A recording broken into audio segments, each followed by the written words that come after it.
Hello, Final Fam. Today I'm going to be talking about the Four Butchers. Yes, we're unleashing the horror vault. We're talking about Hellraiser, Terrifier, Saw, and the Hatchet movies. So get ready to strap yourself in and take this ride of nostalgia with me. Brace yourselves for the spine-tingling journey through the darkest corners of the horror genre. Now, for Hellraiser, let's take a look at unlocking those gates of terror. For Hellraiser, the franchise, I really enjoyed it. It's haunted my nightmares since the 80s, and it's created legendary characters that Clive Barker brought to the screen. Now, Hellraiser introduces us to Pinhead and his army of Cenobites, or shall I say his backup dancers, the Cenobites. You're easily ensnared by this a unique blend of visceral horror and sadomasochistic themes. And of course, the twisted mythology behind the film. The imagery itself provoked a narrative that Hellraiser is a must-watch for fans that like extreme horror. Now, Hellraiser was gruesome. I mean, I'm not gonna lie, especially when the first movie came out, my mouth dropped to the floor. Seeing a person that has no skin and it's just their muscular form and they're all gooey. And then seeing, people getting ripped apart by chains, that left a lasting impression because that type of horror, at that time, I was so young and I was not prepared for how gruesome it really was. Hence, that's why Pinhead made it to my Four Butchers category, because the way he tortures his victims, it's suffering all around. It is in your face, bodies being ripped apart, that type of horror that leaves that, lasting effect on you. When you watch it, you just get the shivers. And, Pinhead was definitely one of my favorites. My movies for the Hellraiser genre, I would say probably Hellraiser 1 through 3. And then after part 3, it started getting a little weird.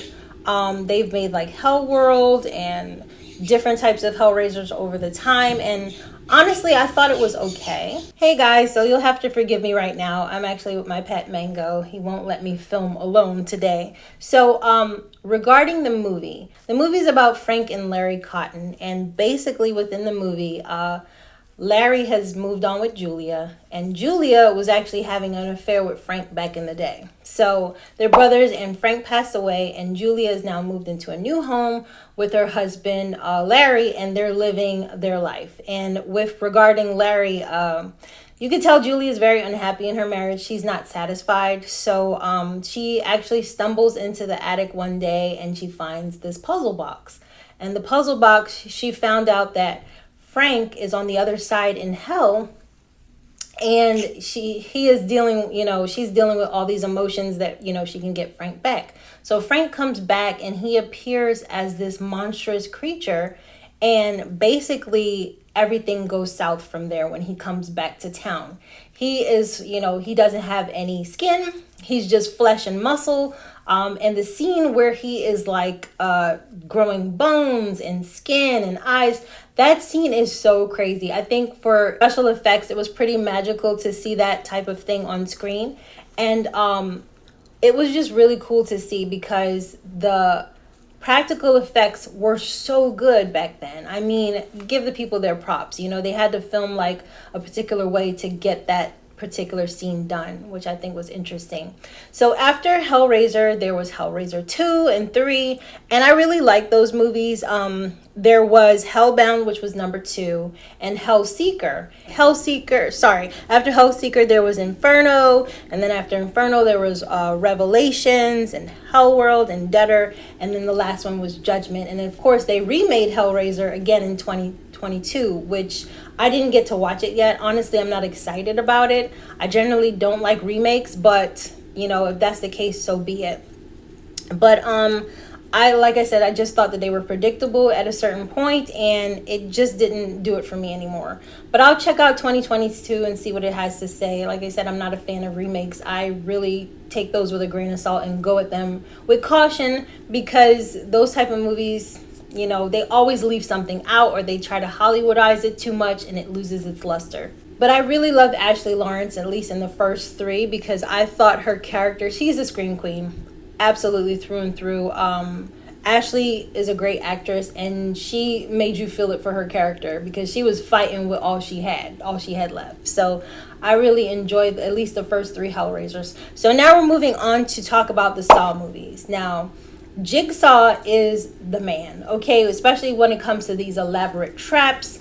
And these traps are so elaborate that you really don't have a choice in the matter. Like, I think that with Jigsaw, he puts it a certain way that you'll end up, screwed up anyway once you get out of the traps. So the traps are generally set to skrill somebody a certain amount of time before you decide to get out of those traps. And they're dangerous. And of course, the result, if you don't make it out alive, is death. With those traps, it's pretty much a 5% chance that you'll make it out alive. So those movies were crazy. Like, I remember I fell in love with Saw with the first movie. It was insane, with the people trapped in the bathroom, and they had to figure all these things out and then use the clues that they have. And if you're not a quick thinker, or you're not smart about it, you're not gonna get it, and you're not gonna get out in time. There's no way. And then I like in also in the movies, there's always a sacrifice. Like, you have to sacrifice something in order to be able to make it out alive. So I think that that's pretty important. And it makes you think, like, what would you do in that particular situation? Like, how would you handle it? So those movies were definitely interesting. And I particularly loved the first 4 Saw movies. After that, predictable. I hate when they keep milking these sequels. And, all of these movies, like, they'll stretch it out over a whole franchise. And it gets dumb after a while. It really gets dumb. I didn't particularly like Spiral with Chris Rock. And I like Chris Rock. Like, he's dope. But I didn't care for Spiral. I didn't care for the other ones. They were okay. But I think after a while, it's like, you told your story. What else is next? Homeboy is dead. Like, why is he still making movies? Like, I just think that's weird. So those movies, they don't really do it for me anymore. I kind of just watch them blindly now. I don't really watch them for enjoyment. I just watch them to see what they did with the franchise, and if anything is particularly different. That's what I generally look for in the movies themselves. So yeah, I didn't really care for those. So yeah, that's pretty much how it's going right now. So Saw 1 was in that dirty warehouse with the doctor, and I believe the guy was either a photographer or journalist, and he was laying on the floor the entire time, and that was a shocker for most of the audience. Then, of course, followed Saw 2, 3, 4, and 5. And those, I thought they were decent. I really enjoyed the Saw franchise. They're the movies that, you can watch a few dozen times and it doesn't affect you. Kind of like the Final Destination franchise in that manner. They can pretty much carry this on forever, which I don't like when movies do that and stretch the franchise out across so many movies because they've made money before. It's like they'll keep milking the same cow. And I think it's kind of messed up when they get that greedy, because after a while, which happened with Saw, the films definitely lost their momentum. Now, I did not like Saw Spiral. Honestly, I thought it was a waste of time. I adore Chris Rock. However, I don't think that I don't think the movie did anything. It was so. It could have been so much better. And I think they kind of missed the mark on that one. And that's my opinion. But definitely let me know in the comment section. Did you like Spiral? And are you looking to them to continue the Saw franchise? Now, Saw 3D was pretty good. I like the whole public execution idea of it all, them being displayed in this glass case. And I've seen where they did things online with like a reveal in a glass case. And I was just saying, wow, that could actually be done. And, somebody could do something like this and it would be hard for them to track. I thought that was just the icing on the cake for that film, to have this public display of this carnage and to have people helplessly watching as this is going down. So Saw 6 and 7, to me, they were so. I really did like Saw 8, which is Saw 3D. And then there was Saw 9, which is Jigsaw. It talks more about Jigsaw. They did dive a lot into Jigsaw's past and exactly how he became what he was.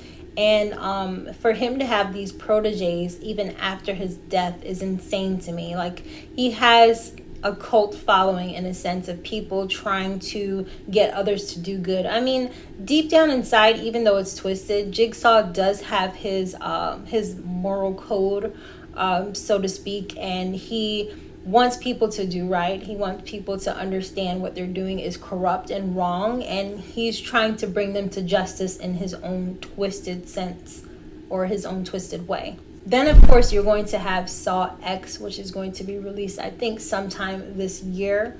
So it's a lot going on with the Saw franchise. I think what's going to happen, and I've seen it before, and we've saw it with Jason X, like the final thing.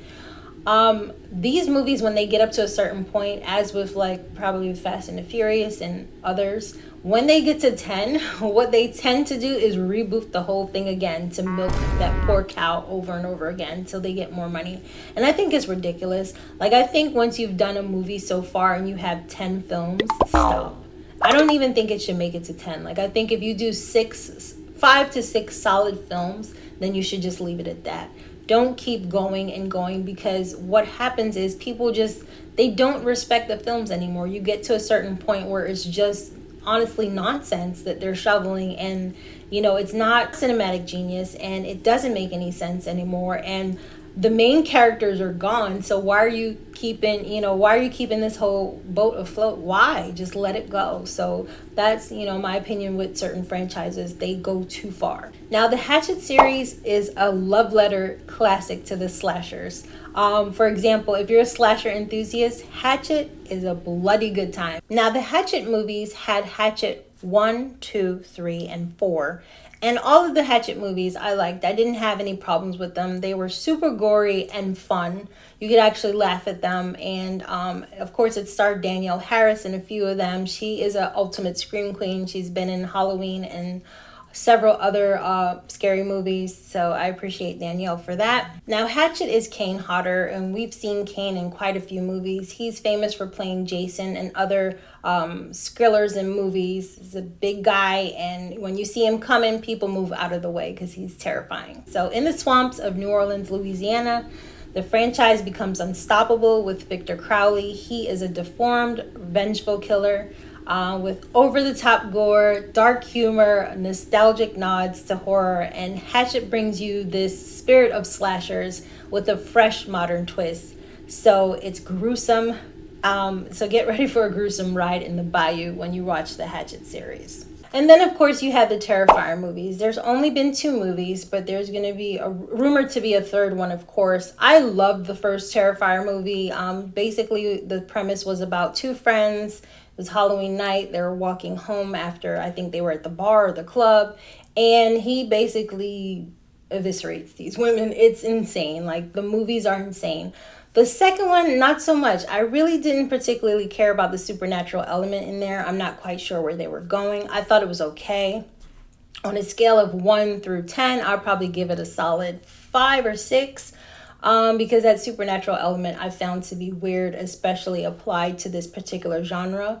It didn't seem like it fit for some reason. So the Terrifier has this sinister smile of dread, and if you fear clowns, the Terrifier will definitely terrify you. It takes fear to new heights, and this indie chilling story is of this clown. He's a total psychopath, and he reveals that he's tormenting his victims. That's his whole purpose.